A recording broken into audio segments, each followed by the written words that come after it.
Welcome to Stories for Dark Nights, where shadows breathe and the walls remember.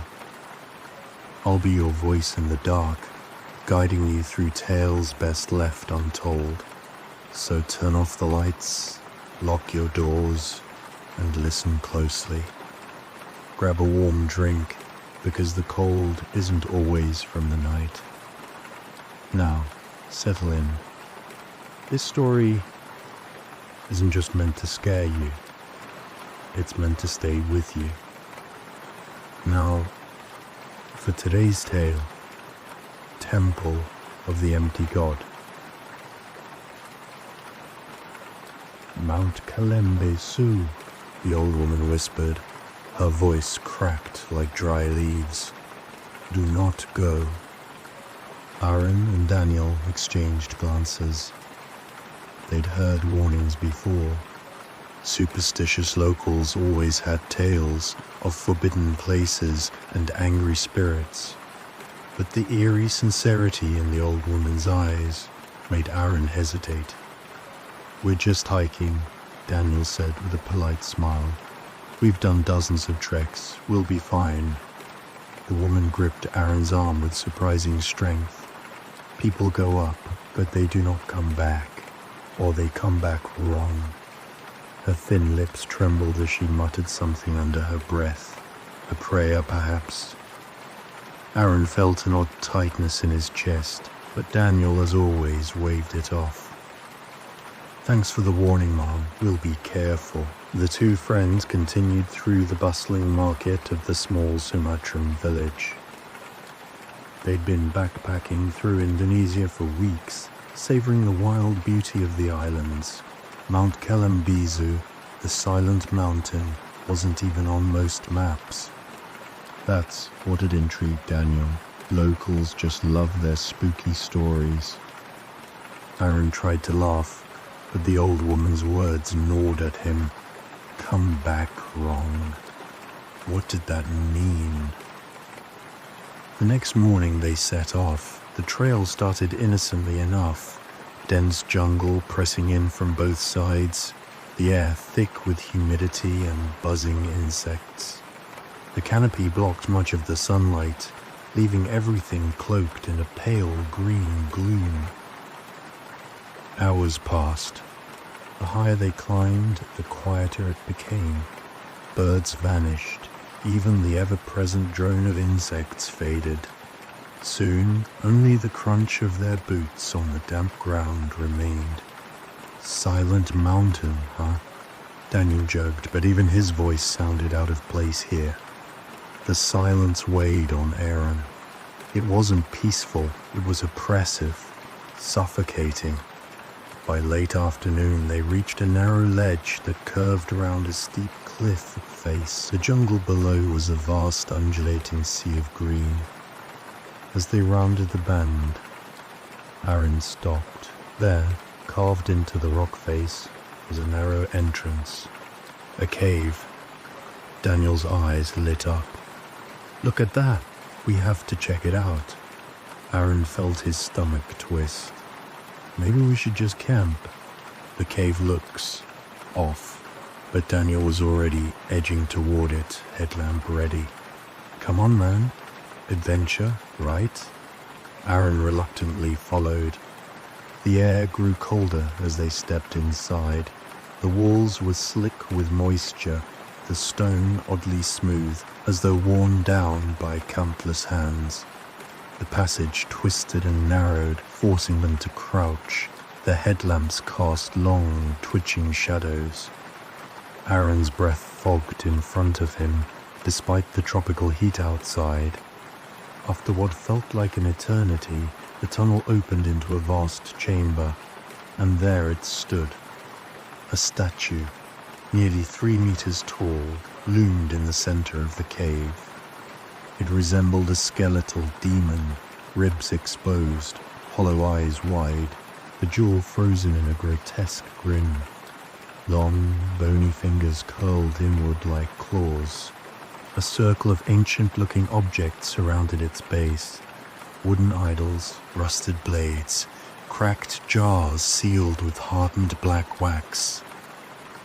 Aaron's mouth went dry. Jesus Christ. Daniel was already circling it, shining his light over the bizarre artifacts. This is incredible. Look at the craftsmanship. This has to be centuries old. Aaron couldn't move. The statue's empty eye sockets seemed to follow him. This thing isn't natural, Aaron whispered. We shouldn't be here. Daniel scoffed. Relax, it's just old tribal stuff. Probably some forgotten local god. Aaron turned toward him. That's the problem. Something about the air changed. It grew thicker, almost gelatinous. Aaron felt a faint vibration in the ground, like a distant drum beat. Then, a faint scratching noise echoed from deeper within the cave. Daniel froze. Did you hear that? Aaron grabbed his arm. We're leaving, now. But before they could move, their headlamps flickered. The beams danced wildly, casting erratic shadows across the walls. And for a brief moment, Aaron saw something behind the statue. A tall, gaunt figure. It was there, and then it wasn't. They ran. The cave seemed longer, more labyrinthine than before. Twists and branches appeared where none had been. The air grew colder still. Aaron's heart pounded as his light stuttered. Daniel stumbled and fell, scraping his arm against a sharp stone. Get up, Aaron hissed. Behind them, footsteps, soft, shuffling, but not human. A low whisper carried through the air. A voice, speaking in a tongue neither of them recognized. A chant. They burst out of the cave, gasping for breath. The jungle was darker than it should have been, as though evening had come prematurely. They scrambled down the trail, desperate to put distance between themselves and the cave. But something was wrong. The trail was unfamiliar. Where are we? Daniel asked, panting. Aaron shook his head. I don't know. We came up this way. The jungle around them had changed. Trees gnarled into unnatural shapes, their trunks split like screaming mouths. The air reeked of rot, and then they heard it, a distant clicking sound, like the tapping of long bony fingers on stone. Click, click, click, always just behind them. Night fell quickly. Their campfire flickered weakly, as though reluctant to burn in this place. Aaron stared into the dark jungle, straining to hear past the ringing in his ears. Occasionally branches shifted. There was no wind. Daniel tried to stay upbeat. We'll figure it out in the morning. Probably just took a wrong turn. Aaron said nothing when he finally drifted into a fitful sleep. The dreams came. He saw the statue again, but now it moved, its head tilted, following him. Its jaw slowly opened, as if to scream, but no sound came. Then he saw them. Dozens of gaunt figures shuffling through the jungle, their hollow eyes glowing faintly. Each carried one of the cursed objects from the cave. Their skin was translucent, stretched thin over twisted bones. And behind them, towering over all, was something else, something vast, a shadow with too many limbs. Aaron woke with a start. Daniel was gone. The fire had burned out. The jungle was still. Aaron called out, his voice cracking. Daniel? No answer. A faint trail of crushed foliage led into the darkness. Aaron followed, gripping his flashlight like a weapon. After what felt like hours, he found Daniel, standing stock still, facing a clearing bathed in moonlight. Daniel, Aaron whispered, we have to go. Daniel didn't move. As Aaron approached, he saw that Daniel's eyes were wide and unfocused.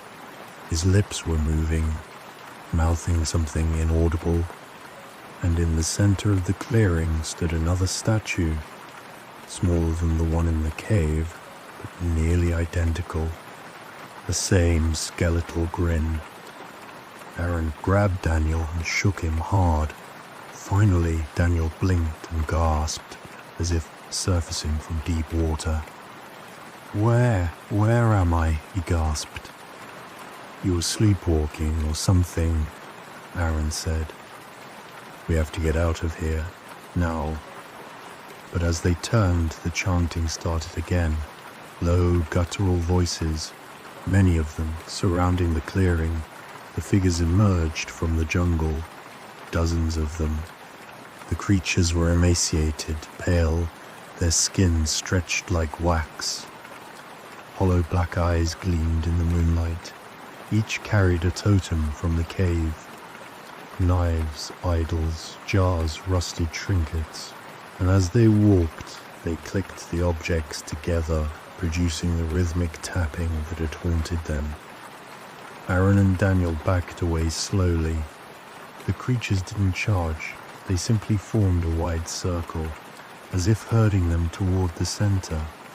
And then, behind the horde, the tall figure appeared. The same shape Aaron had glimpsed in the cave, impossibly thin, elongated limbs bending at odd angles.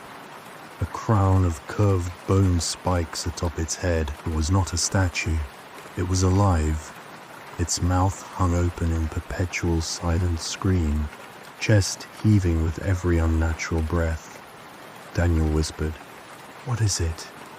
Aaron's voice trembled. "I think it's the god they worship." The being stepped forward, and the followers dropped to their knees, pressing their foreheads into the dirt. Their clicking stopped, replaced by soft, wet chanting. The god reached toward them with one long, skeletal finger. Aaron and Daniel stumbled back, but invisible force froze them in place. The air grew heavier, pressing down like an immense weight. Aaron's chest burned. In his mind, a voice spoke. "You came uninvited." Visions assaulted him, ancient rituals in the cave, blood sacrifices, villages dragged into the jungle to feed the god. The cursed objects weren't just relics, they were offering seals. The god fed on souls, on fear, on memory itself. "You will stay. You will become part of us." Daniel screamed, but no sound came from his mouth. His jaw moved in sync with the god's silent grin. Aaron felt his own thoughts slipping, draining. Memories flickered, his home, his family, who he was, all dimming like dying embers. With a final surge of desperate will, he reached into his backpack and pulled out the flare gun. He fired. The blinding red burst briefly shattered the darkness, startling the god and its followers. The oppressive force weakened for a moment, just long enough. Aaron grabbed Daniel and ran. The jungle warped around them. The trees twisted unnaturally, shifting as if alive, trying to block their path. Aaron ignored everything but forward momentum. The clicking followed them, growing louder, faster. Finally, they broke through the tree line. And ahead, salvation. The dirt road where they had started their ascent. A battered old truck sat parked nearby, the same one that had brought them here days ago. The old woman from the market stood beside it, as though waiting. They collapsed at her feet. "You came back," she whispered. Her voice trembled. "Few do." Aaron could only nod, trembling. Unable to speak, she stared past them into the jungle. It is awake now.